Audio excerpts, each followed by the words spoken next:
Good afternoon, everybody. This is Kelly Coyle-Crivelli, and I am thrilled to actually be in the same room with Miriam today. Well, I feel like we're on like a TV show. We're co-hosts, we're co-anchors today. Welcome to another episode of Season 3 of Library Lunch and Learn. This is an exciting arts edition. We have a fantastic librarian to talk with you today, an author. We just wanted to remind you that there will be an archive of the recording, so you can view it on our YouTube channel at any time. At the end of the presentation, we will have a list of titles that you might find interesting for further reading or further collection development purposes. We will send that out in an email as well. And also that if you have any questions during any time of the presentation today, to put them in the chat or in the Q&A, and we will interrupt our speakers in a very nice way to make sure to get the questions to them. So again, thank you all for joining us today. We love Library Lunch and Learn, and we also really love when it's about the arts because, interestingly, we always find it very relaxing and very soothing, and I think the librarian and the author are going to tell us why in a more informative and scientific way today. So it's a perfect little segue into Miriam introducing our librarian. And Beth, thank you for being here. And take it away, Miriam. Okay. Thank you, Kelly. Slide, please.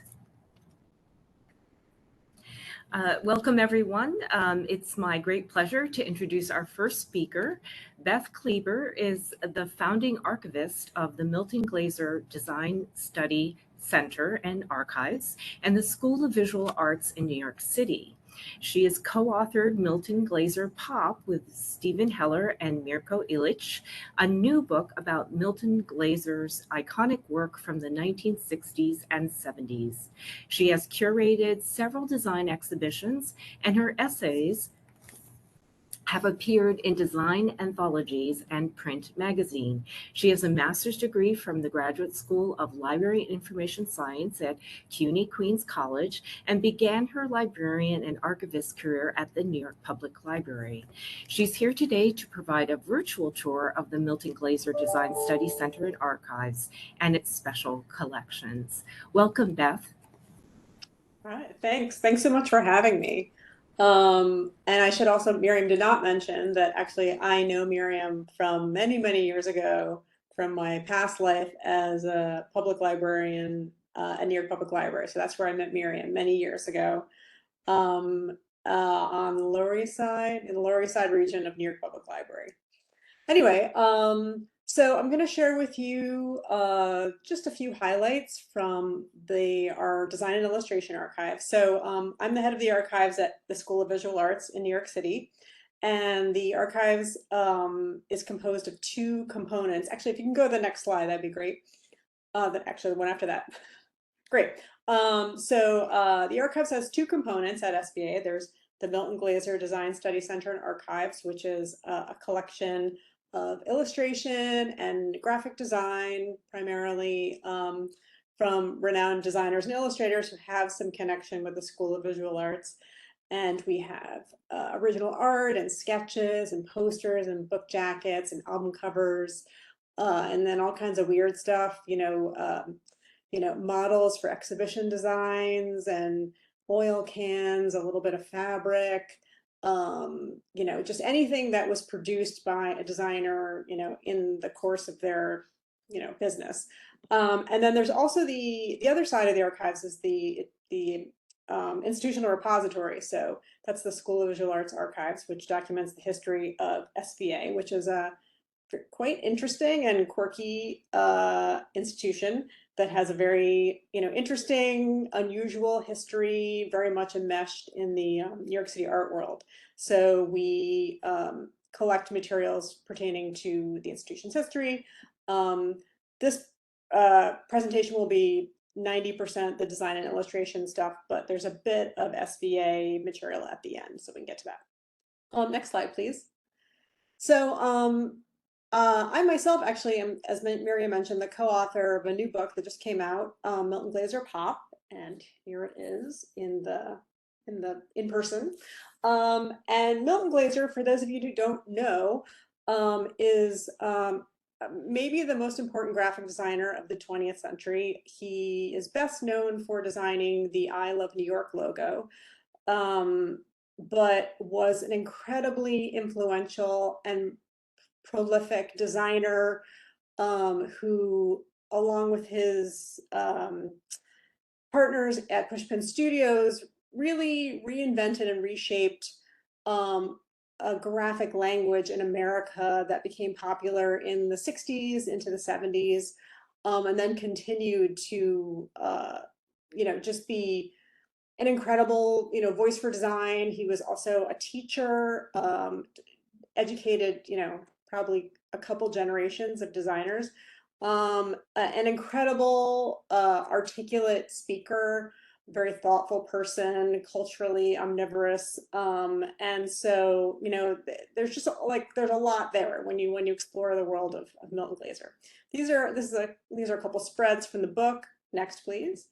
And the book explores his work, as I mentioned, from the 60s and 70s, which is very much in the was sort of bringing a kind of like popular, almost like psychedelic influenced work very much into the cultural mainstream of just, product design, posters, publications, at a time when corporate communication and institutional communication was very much in the thrall of like a European style modernism.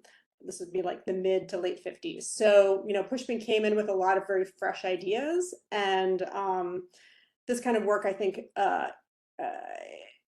has a lot of resonance for, particularly with the students that I encounter and designers. They love it. They love the energy and the wit and the color. So, I think the thing that we hope to accomplish with the book was sort of bringing this work back into the conversation. A lot of it, Milton Glaser sort of didn't want to revisit because he got tired of it and wanted to move into other styles, but it's all very beautiful. Next, please. This is an example of a later piece from Milton. So as I mentioned, in addition to the final pieces that designers have created, we have a lot of process work.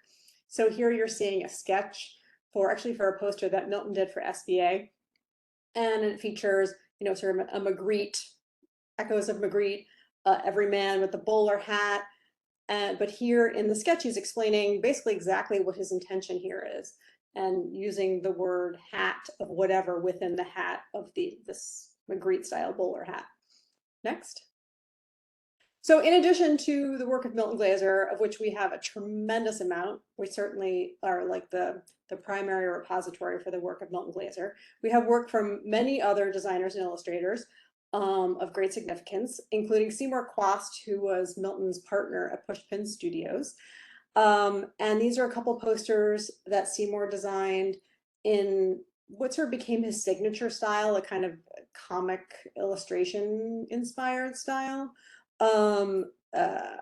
But always with like sort of a lot of the sort of typical inventiveness of Pushpin, with using referring to various type styles from early parts of the 20th and 19th centuries. And then here's a poster for I, Claudius that would have been hung in the subways, sort of in the style of a tile mosaic to sort of mimic the walls of the subway. Next, please.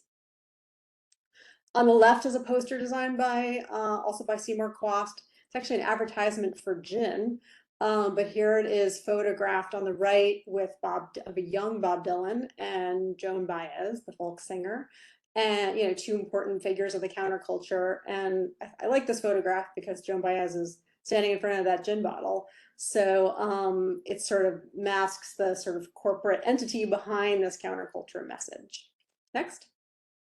And these are a couple covers from the Pushpin Graphic, which was the publication of Pushpin Studios, a great kind of laboratory for all the creative ideas of the Pushpin artists. Next. So I'm just going to go through some examples of some of the other designers and illustrators in our collection. These are some posters from Barbara Nessum that we actually just got very recently. Also a contemporary of Milton and Seymour's. She herself was a pioneer of using computers in design and illustration, really a very early adapter of that technology. This is these posters predate that, so these would be like late 60s, early 70s. But sort of an incredible artist, and sort of a very interesting figure on, particularly like in the early, sort of on that second wave of feminism. She was roommates with Gloria Steinem for years, and just a great teacher and interesting and a really fascinating artist. Next. We have a tremendous amount of work from James McMullen, who's best known for his posters for Lincoln Center here in New York City, the theatrical productions of Lincoln Center. So these are a couple examples of that. He works primarily in watercolors. These very beautifully realistic, but also kind of expressive works. And we have a lot of his sketches and original art as well. Next. We have a large collection from the designers Tremaiff and Geismar. So in contrast to the work we've seen, which is, sort of very, illustration, I would say, based, Tremaiff and Geismar were sort of more in that European style modernism style that I was referring to. And in addition to a lot of other stuff that they did, exhibition design and, posters and album covers and such, Tremaiff and Geismar was largely known for producing just hundreds of logos and pieces of institutional identity. So here, this is just like a couple, logos they designed, but they designed so many logos that you still will encounter today. For Chase Bank, as you can see, they designed the logo for New York Public Library. So these are, a couple of these are what are called standards manuals. So a student could come into the archive and look at these and see exactly how a logo should be applied across, every, aspect of a business's activities, size, color, where it should be applied, that sort of thing. Next. These are a couple posters done by Tremaiff and Geismar. These were both done under the auspices of Mobile, for which they designed their logo and worked for 30 years. But Mobile also sponsored Masterpiece Theater on public television in the 70s and 80s, and they designed most of the posters for that. Next. Here we have a couple pieces by George Cherney, who was the first design instructor at SVA. So these are very early SVA posters. The one on the left is C&I, Cartoonists and Illustrators School, and that's actually was SVA's name at its founding before our name was changed to SVA in 1956. Next. And a couple of pieces of, sort of more corporate stuff from George Cherney on the left, advertisement for for Overseas National Airways, which here is sort of condensed into Jet ONA. And then on the right, a poster for the Triennale in Milan, where you can see he's sort of combining the colors of the American flag with those of the Italian flag. Next. We have work by Elaine Lustig Cohen, a really wonderful sort of modernist in spirit designer who was active primarily in the 1950s and the very early 60s, and then she kind of left the design world and was devoted more to like her own fine art work. But a really interesting and lovely designer who was very much engaged with letter forms and using type as, in many cases, the primary visual component of a design. So like the type takes on the role of like an illustration. Next. The work, here's a couple pieces from Gail Anderson, who's our head of our BFA design department and the SVA Visual Arts Press. On the left is she's Bronx born, attended SVA, and really an important part of the college here. On the left, she designed a postage stamp celebrating the anniversary of the Emancipation Proclamation. So that's one of the prints that was produced as part of that project. And on the right, this wonderful quote by Marion Wright Edelman. Next. And then these are a couple posters that Gail art directed when she was working at Spotco, which is a design firm that does a lot of theatrical design. So these would be like, lobby cards in the lobby of a theater. Next. These are some works from Keith Goddard, who passed away a couple years ago. A really interesting designer, very much interested in like a lot of tactile aspects of design. So there's lots of interesting like folds and glue and sort of a lot of thoughtfulness about how the materials become part of the design. Next. Some work from Tony Palladino, another longtime instructor at SVA, who was very close with Chermayeff and Geismar, and much like them, sort of interested in incorporating sort of mundane objects into his design, found objects. Next. Heinz Edelman, who's best known for designing the characters in the Beatles' Yellow Submarine film, but very much moved away from that. These are a couple posters he designed in the 80s, which are incredible and look very modern. Next. Paula Scher, also SVA instructor, who designed the identity for the Public Theater in New York City.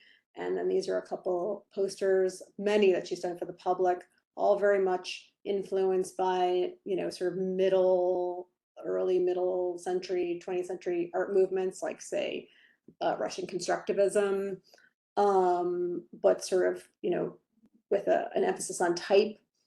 Next.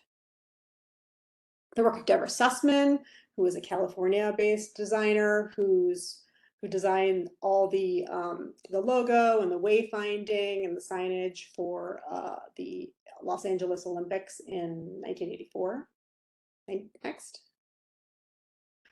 We have a Design of Dissent collection, which is just a collection of works by many designers focused on activism, social justice causes, really sort of across the gamut, international in scope. Some by famous designers and others by, just, people making like beautiful signs that they put up on the street. Next.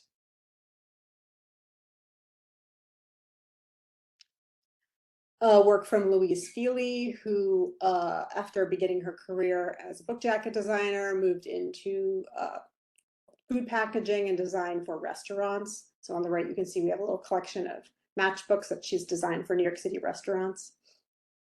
Next. Stephen Doyle, who designed the really beautiful identity program for Here Lies Love, a show by David Byrne that was off Broadway for several years and is actually coming back to Broadway this year, very soon. And then some other fun sort of editorial illustration by him. And on the right is a book that he created presenting a branding project to River Brand, which is kind of a remarkable document to look at in person. Next. And then at the very end here, we have just a couple sets of SVA posters. So SVA has been advertising on the subway platforms of New York City basically since its founding in 1947. This is a series of 3 posters from 2017 by Adele Rodriguez, a Cuban-born designer who teaches here. And next slide. And last but not least, a series of 3 posters by the illustrator Yuko Shimizu. These are also from around 2016, 2017 subway posters. Very much inspired by comic art, but just, this is Yuko's series in which she sort of was taking her style, but making it a little more accessible in a way that would make sense for the kind of audience that would experience it on the subway platform. So that's it. The Art Archives is open to the public, so anyone who wants to visit is welcome to. You just need to make an appointment in advance. So yeah, that's it. That was really great. We were talking about all the artwork and posters that we recognized in that presentation, how amazing it is that it's in one collection like that. Mm-hmm. Very fun. Thank you, Beth. It's been a bit of a banner year for you as an archivist with the publication of your book, Milton Glaser Pop, and the curation of the exhibit at the School of Visual Arts. Wondering what the process was putting together the book and the exhibit, and what your thoughts are around what would Milton Glaser think? So the book was something that had been discussed among, you know, me and other people around Milton while he was alive. The work in the book is, as I mentioned, from the 1960s and 1970s when that work really became quite a sensation and was asked for repeatedly. One piece I did not include here, but was Milton Glazer's most famous poster from that period and maybe ever, is his Bob Dylan poster, which anyone who's looked at, you know, if you're a graphic designer, you would certainly know this poster. You may not know it if you're not, but it's a famous profile of Bob Dylan, this kind of black profile with this really amazing sort of colorful strips of hair. That became a really big deal and very popular, and a lot of people wanted that work and that style. And as you know, time passed into the 1970s, Milton got tired of doing that kind of work, working in that style, and he basically stopped. He didn't stop being a designer, but he stopped creating work in that vein. And as a result of his sort of disenchantment with that work, he never really exhibited that work. You know, Milton Glaser was the subject of many exhibitions, tens, hundred, I don't know, a lot. But he would never include that work in exhibitions. He never included it in any of his monographs beyond one he did very early in his career. So a lot of this work, for someone as famous as Milton Glaser in the design community, most of this work is kind of unknown. This was not work he was very interested in sharing, although I think as someone who knew Milton, he acknowledged its importance. He was just not, he was over it.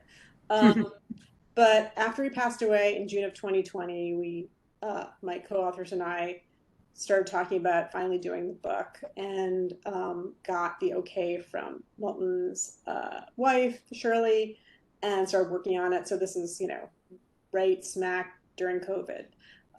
So we were mostly closed down, but I was coming in, you know, a couple days a week to just scan as much as I could. A lot of it was digitized already, but we had gotten a lot of new stuff from Milton in 2019. So there's a lot of other material that we need to scan. Anyway, so there was a kind of a big selection process. There's like something like 1,200 pieces in the book, but there's stuff that did not even appear in the book. Wow. There's so much work. And then the exhibition was just a way of kind of culling that down and making it more sort of, I don't want to say didactic, but, you know, like have it make sense for an art school, for students, you know, who may not even be familiar with Milton Glaser, to sort of introduce them to his work, show them work that they may have seen that they didn't realize was Milton's, and then kind of get into like some of the more obscure pieces for, you know, the true Milton heads. Do you think that he wouldn't have wanted, like he didn't like share, he didn't want to share it, he wasn't?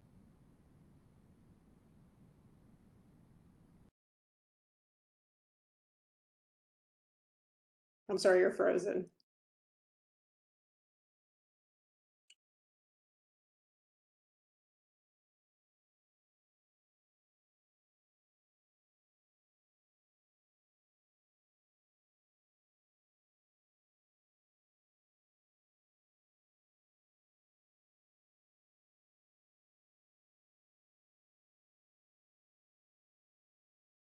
Anyway, I will say, if you can hear me. Oh, I'm sorry, here you are. No?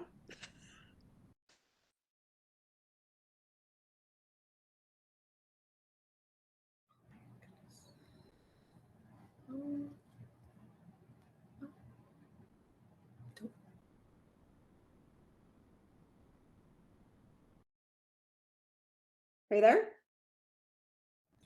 Are we? Oh, yes. We thought we lost you, but you may have lost us. Can you hear us? Yeah, yeah, I lost you. Or maybe you lost me too. Yeah, I don't know what happened there. Did you hear our question about his why he maybe wouldn't have wanted to be such a self-promoter? I'm sorry, I didn't hear your question. Yeah, we were wondering why he would not wanted to have been such a self-promoter.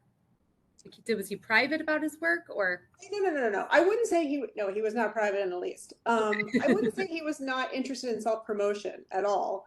I would say that this period of work he came, he grew tired of it, and he thought it was, he once told me that he thought it was crude and reductive. I think he just, he thought that he had explored every, idea that he had in this area, that it was not sort of meeting his sort of new idea of what was good design, and he just wasn't interested in sharing it anymore. Interesting. Well, we're glad that you did, because it's really wonderful what you put together, and thank you for all of what you do. You're welcome. And for those that are interested, I understand, Beth, that the exhibit is up until June 5th, right here at the SVA Gramercy Gallery. Yes, if you're in New York City, the show is just up, a few more days until June 5th at the Gramercy Gallery at SVA at 209 East 23rd Street.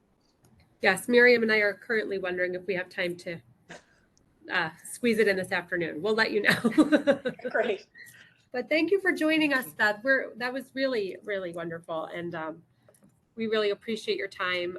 We had a couple of people just wondering if the session would be recorded, and we hope that you'll share it with your colleagues. And yes, we will be able to send you the link to her presentation later on today. So thanks, Beth. Thank you, Great, Beth. thanks for having me. And good luck with the book. It's beautiful. Everything about it is great. Thanks. All right, so while we get our author up on the screen, I'm going to do a quick introduction here. We're very excited. Your Brain on Art, How the Arts Transform Us. We are happy today to have with us Susan Magsamen. She is the founder and director of the International Arts and Mind Lab Center for Applied Neuroaesthetics at Johns Hopkins University School of Medicine, where she is a faculty member. She is also the co-director of the NeuroArts Blueprint. Susan works with both the public and private sectors using arts and cultural evidence-based approaches in areas including health, child development, education, workforce innovation, rehabilitation, and social equity. The book has a wonderful review from Kirkus saying, "From young children to adults with Alzheimer's, the arts can improve and even extend our lives. This fascinating account of the science behind this phenomenon will inspire readers to establish their own concrete plans to incorporate as much art into their lives as possible. Regularly engaging with the arts can make you live longer, and this absorbing book explains how." Welcome today. Thanks for being here today, Susan. Really a pleasure to be here, and I really enjoyed Beth's slides, but also I'm a Milton head, so this was really a special treat for me too. Perfect. That's a perfect balance. What a perfect relationship we've just formed. So I just want to start off today with a question, but I have to start off with a little anecdote about your book. So this morning on the train into New York, I was reading your book on the train. And by the way, while I'm reading it, I'm texting my children, reminding them how important it is to be creative. And I have 3 sons, one of which is more creative than the other 2. So I'm texting the other 2, music is good, just make sure you remember to be creative. There's so many great reminders in this book about how important it is. But at the end of the train ride, somebody came up to me and she said, I don't want to sound like I'm like being nosy, but I saw the book you were reading through the window of the train. She said, I saw the reflection. She said, I do musical therapy for children in lower income communities. And she had all this background that was perfect for the book. And she said, I saw the title of that book, and that is exactly what I've been looking for. She's like, she was astounded by the title and the information I was giving her. So I promised her I would send her a recording of this when we're done. But first of all, it's a plug for reading a physical book in public.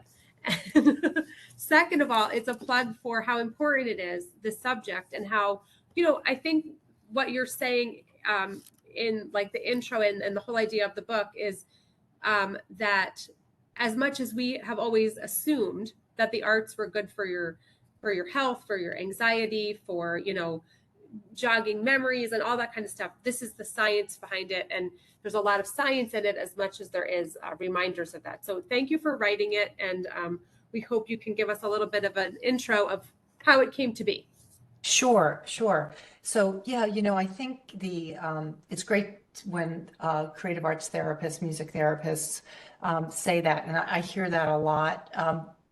I think the book has really made visible what we've all felt and in some ways have like forgotten. And I think the pandemic was really helpful in us understanding that we need, besides great sleep and good nutrition and exercise, the arts and aesthetic experiences are things that we really need to feel whole. And I think that really came forward. And the idea of the book really came out of a salon that I had with my co-author, Ivy Ross, who is the vice president of hardware design at Google. In my lab at Hopkins, we have something called a Luminary Scholars Group. And these are people who do amazing work using design and art in their lives. And so they might be playwrights or composers, musicians, graphic designers, sculptors, clothing designers, and people that are really just using this work, architects, to really make the world a better place. And Ivy Ross is someone who I knew about for over 25 years. I had started a company called Curiosity Kits, which were hands-on learning materials in arts, sciences, and world cultures. So worked with a lot of educators, did a lot of work with Scholastic and National Geographic and many groups that were really interested in this arts integration for children sort of 4 to 14. Ivy had been working at Mattel, and at Mattel she was the head of the girls division. And what I noticed was the way they designed product was really different.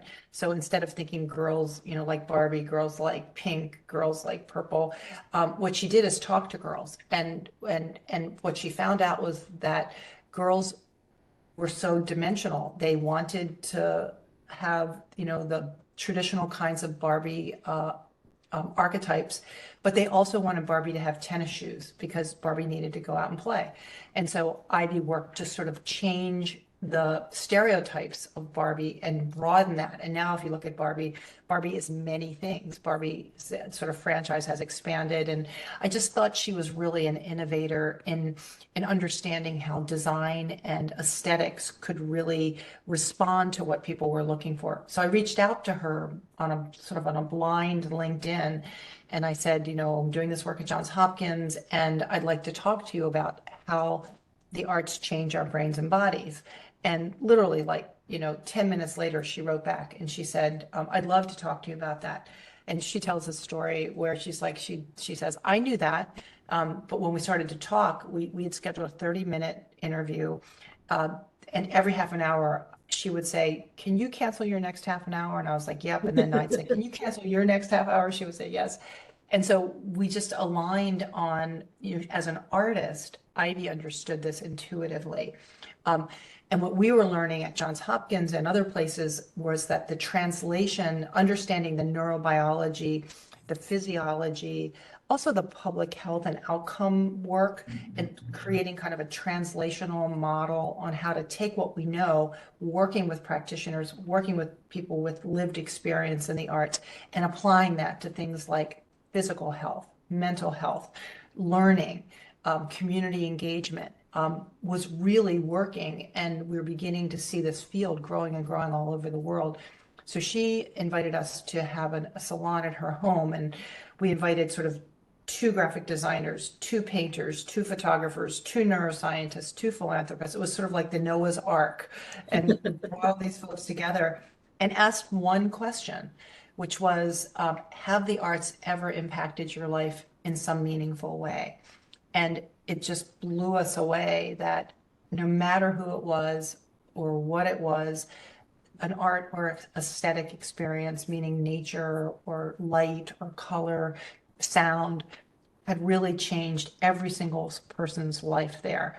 And at the end of the event, I said to her, we're going to be building big systems to bring this work into the world, but I think we need to write a book that helps people see the science and can apply it to their lives today. And I said, would you like to do it with me? And she said, this is the book I've been waiting for. So this was almost 5 years ago now that we set off on this journey, and COVID hit. And we worked on the book all through COVID. So literally we interviewed over 125 people researchers, practitioners, people with lived experience all over the world to really put this together. What are some of the simple, accessible acts of art that can enhance people's lives? So, we are always either makers or beholders in our lives. And I think that's something that we sometimes forget. So one way to begin to sort of think about that is to think about all the different ways in which our lives twist and turn. So, in terms of just day-to-day managing our day-to-day lives, thinking about our physical health. And so some of the things that we talk about in the book are really adopting kind of an aesthetic mindset. So being this idea of curiosity and being more curious about your world. We've become so transactional and really have optimized for productivity that we sometimes forget the simplest things of having a beginner's mind. The second is looking at being more playful and exploratory, doing things without the idea of an outcome. And then the third is being more aware of our senses. And so literally smelling the roses, right? Feeling the temperature, thinking about the way light makes us feel, how things are smelling, and really opening up to that sort of sensorial literacy. And then really moving through, when are we makers and when are we beholders? And like even in a conversation like we're having right now, this is an improvisational conversation. I don't know what you're going to say. You don't know what I'm going to say.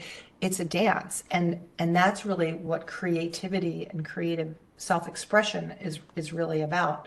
And so, you can do very simple things like in the shower in the morning, humming and singing activates the parasympathetic nervous system and also the vagus nerve. Dancing is sort of like one of the most ultimate ways to engage motor systems, but also to engage respiration, to engage cardiovascular system, to really get neuronal systems working. And so there are so many things that just very simple acts, making a meal where you're really focused on the different tastes that you're experiencing, thinking about space and how do you come into a room. Is the light really helping you feel focused, attentive? Is the light helping you relax at the end of the day? But opening yourself up to these very simple, small things. In the book, one of my favorite stories is we talked with some researchers who studied doodling. And it turns out that all the people that told us not to doodle were super wrong. Figure. Super wrong. And that doodling actually helps you attend better, pay better attention, but also is really great for being able to store information and retrieve information more accurately and successfully. So, there's just so many things that we're starting to see about the way we're wired for art that really is an invitation to garden, to use these sort of sensorial systems in really more intentional ways. It's interesting that the book came out when it did too, especially since you started it 5 years ago and then COVID happened. And two really quick points is one, I will now be able to defend my singing in the shower, which I'm very happy about. I will say it's science-based. And also, I have my third grade teacher. I'll find and remind her that my doodling was actually me just processing my thoughts better. But it really is interesting, like the things that you write in this book. And so my whole point about COVID was I feel like COVID was a strange moment because on one hand, it made us all very much appreciative of the outdoors and of nature, and everybody started walking it, but at the same time, everybody was like probably on their screens more than ever. So I think it was kind of this weird juxtaposition of that. The beginning of the book, you have this aesthetic mindset index where people actually take a quiz. And do you think that that's important for people to, what do you think the importance of that is? And do you think people don't even really, if you're not like quote unquote an artist or a musician, do you think people don't even think of themselves as artists at all? Well, gosh, there's so much to say. Sorry. No. I think the first thing is that we have been taught and we've been told that if you're not quote unquote good at it, talented, artistic, you shouldn't be doing it. We've been shamed to believe that. You know, by the time you're in third grade, if you aren't seen as having talent, you're really discouraged from really using that part of yourself. And so I think our society has really shut that part of us down in a huge way. And thinking about COVID, you know, COVID, I think totally gave us some time to really feel how we feel. And I think a lot of times we're in our heads, but we're not in our bodies. And being embodied, which is one of the things that the arts can really help us do, is get back to how we're feeling. I think we started to really feel some of these emotions of fear and anxiety and stress. And some people took to being on their screens more, but other people started exploring taking a walk. And we know that just 15 minutes in nature lowers cortisol and helps us get back to homeostasis. And that makes sense because we were in nature, lived in nature 99.8% of humanity. You know, it's only in the very last hundreds of years that, you know, we have really created these internal built environments that have grown and grown and grown and grown. And so, you know, we're not, it's really more about nature being a place that really helps to restore us, and other kinds of enriched environments, you know, also do that as well. I think the lesson around, another thing that we learned in the research was that the neurobiological, physiological benefits of any of these art forms, whether it's for mental health, physical health, learning, does not rely on you being good at it. And I think that's also another one of those, you know, it's like you Yes. get great benefit whether you're good at it or not. So, you know, if you're interested in it and if you're partaking in it, there's a great group in England called the Rubbish Choir. And nobody can sing, but they sing together because it's great for social connection and for building a sense of community and building synchronicity. You know, we interviewed E.O. Wilson, who was a really kind of amazing evolutionary biologist at Harvard right before he died.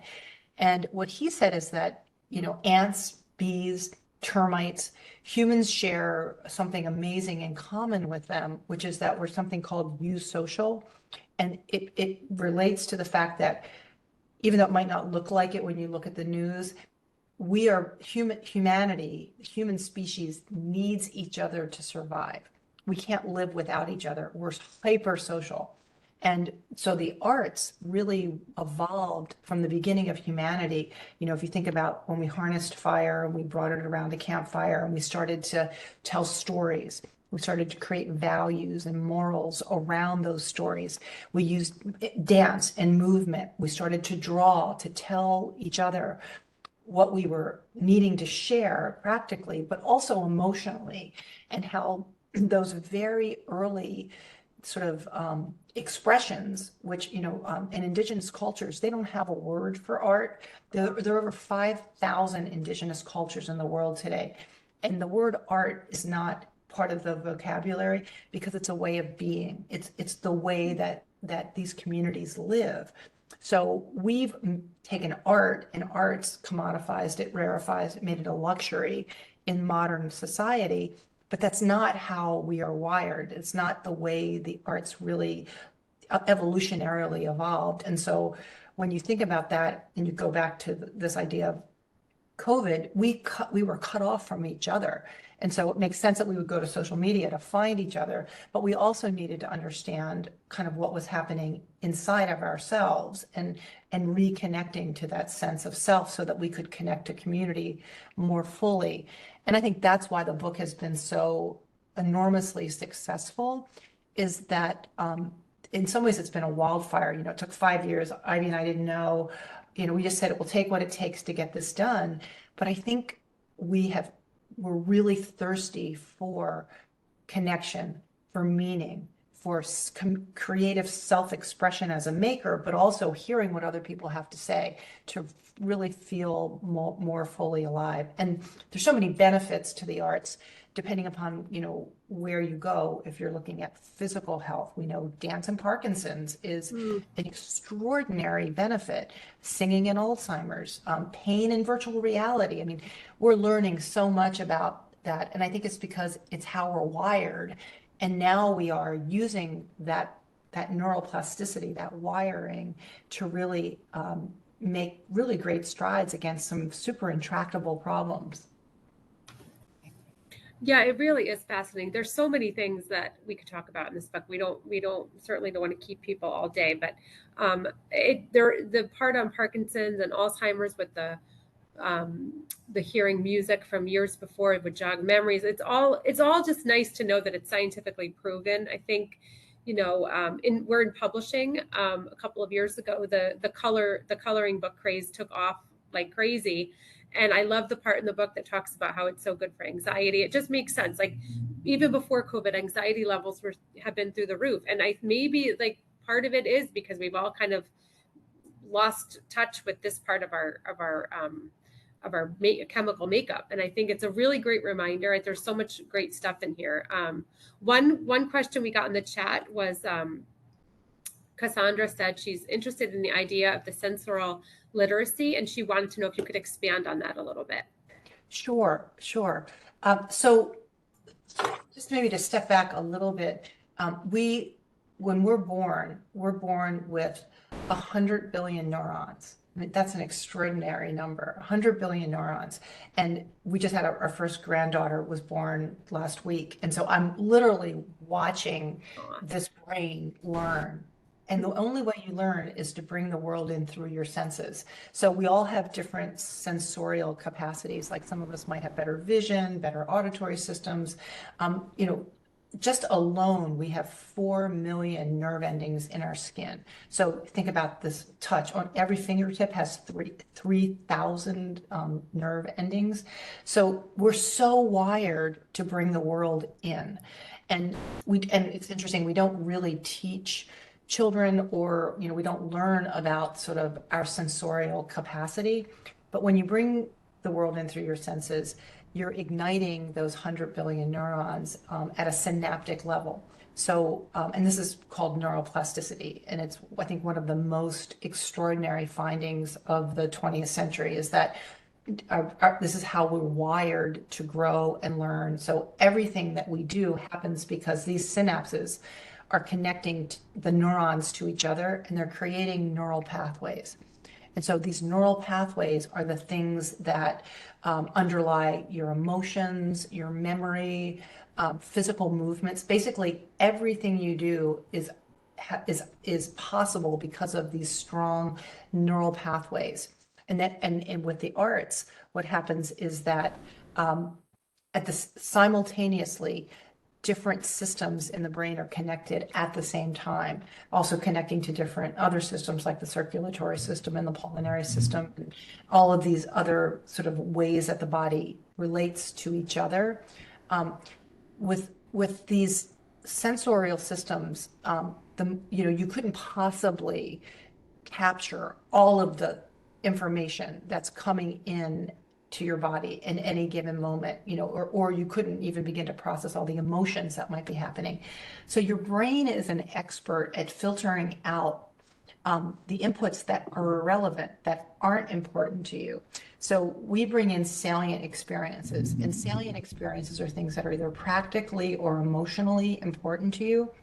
And so it turns out that the arts and aesthetic experiences are highly salient, which is why you can remember a song even after your hippocampus has been deteriorating because of Alzheimer's disease, or that you can, recall something, a painting that you saw, or a smell that your mom cooked, or a cookie that your mom made when you were a child, because your sensorial appetite is so honed for these salient experiences.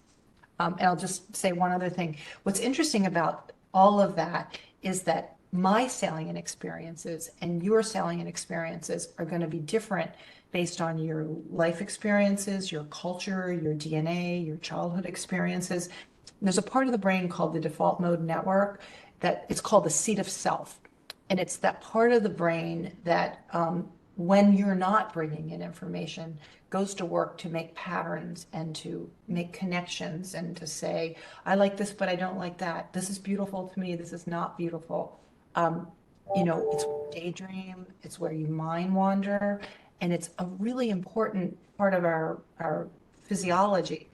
And when we're all so busy and never stopping to pause, we don't allow the default mode network to really do its job because we're always bringing in so much information. So it's another call where sort of a call to say we need that downtime. It's really important to be able to process all of this information that's coming in.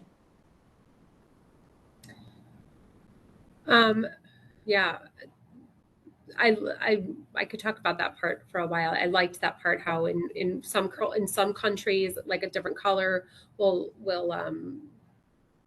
mean something differently in someone's brain. So I like how it's all so individualized. And again, I just think a lot of this is so the opposite of what we've been taught for so long.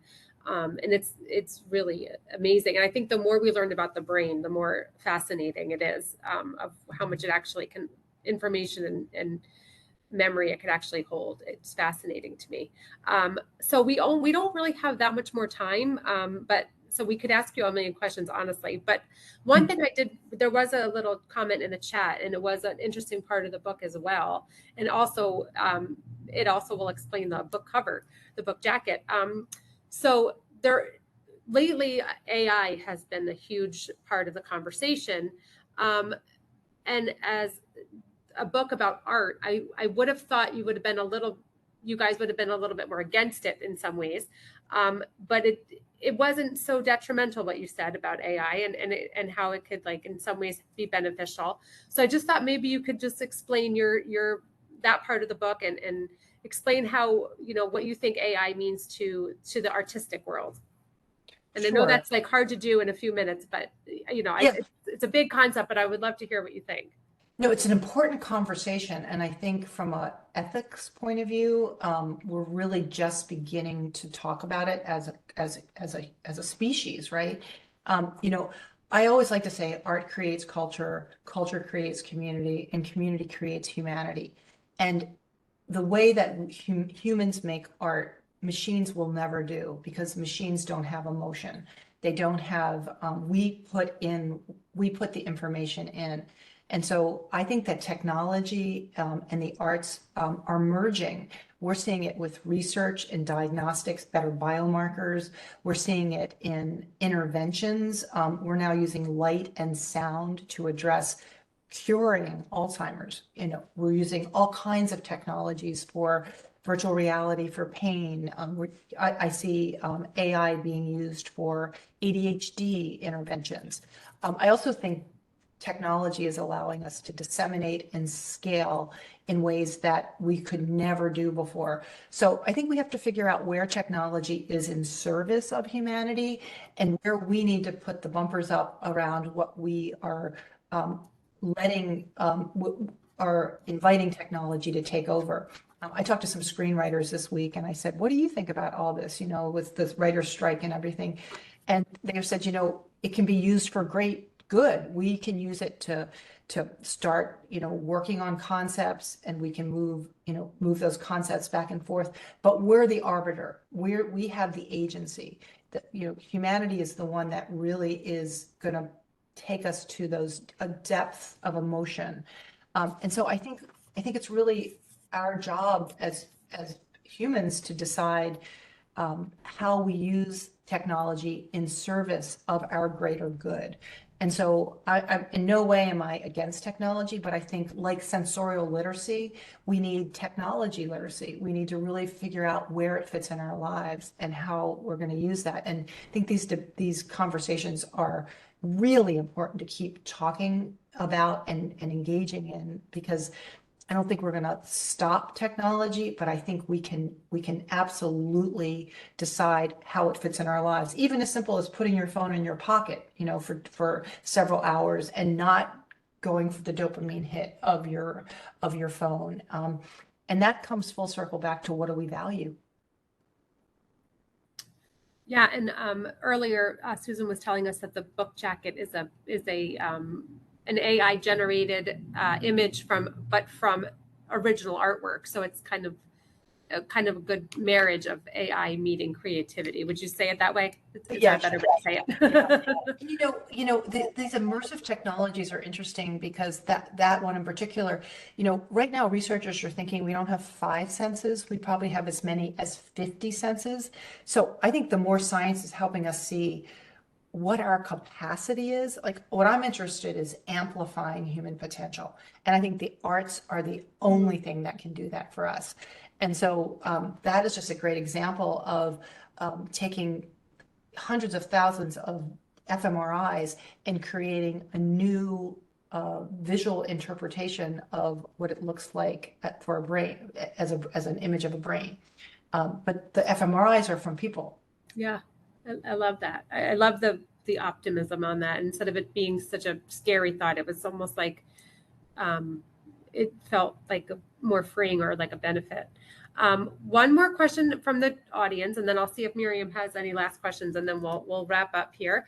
But this is a big question. This is something you could take an entire year of college class on. But we had a question of what is your definition of art, and do you think it can be defined if the purpose is creativity and connection? I love that question. I'll just keep it really simple. I define art as creative self-expression, and that can be in any form. It can be at any age. It can be in any medium. And I think the mediums are going to change as technology also provides different outlets. I recently saw someone paint music where they calibrated colors to notes. And it was extraordinary. I've never seen anything like it before. So I think art is creative self-expression. I like that. And even if you're not good at it, I like that too. And I'm going to probably have to join a rubbish choir, but that's all right. Do you have any join with questions? I think that just one really brief question. I noted in the book that there was a pediatrician, Michael Yogman, who referenced everyday arts prescriptions. And would you be able to expand on that a little bit? Yeah, I'm glad you brought that up.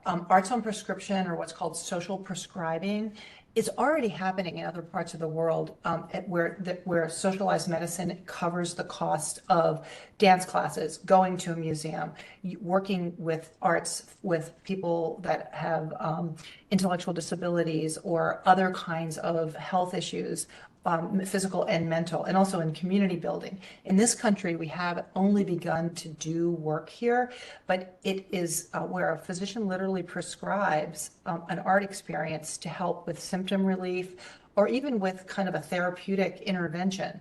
And it's really exciting. There's some states that Medicare, Medicaid, or private insurers are starting to look at covering it. It can be for prevention and protection. It can be for intervention. And it can also be for palliative care and chronic care and even end-of-life care. I love that. Well, thank you. I mean, honestly, we're going to go over. We try not to, but we could honestly talk about this all day. I have so many more questions. But thank you so much, Susan. Thank you for this important book. Thank you for all the work that you do. That was very informative and inspiring. And we thank you for joining us today. Just a reminder to all the librarians out there, our next Lunch and Learn will be in August, and it'll be a fashion and travel topic, and it'll be really fun. And if you have follow-up questions, just email us and let us know, and we'll try to get answers for you from Susan. But thank you all so much, and have a great day. Thank you so much. Thank you, Susan, very much. Take care. Bye-bye. Bye.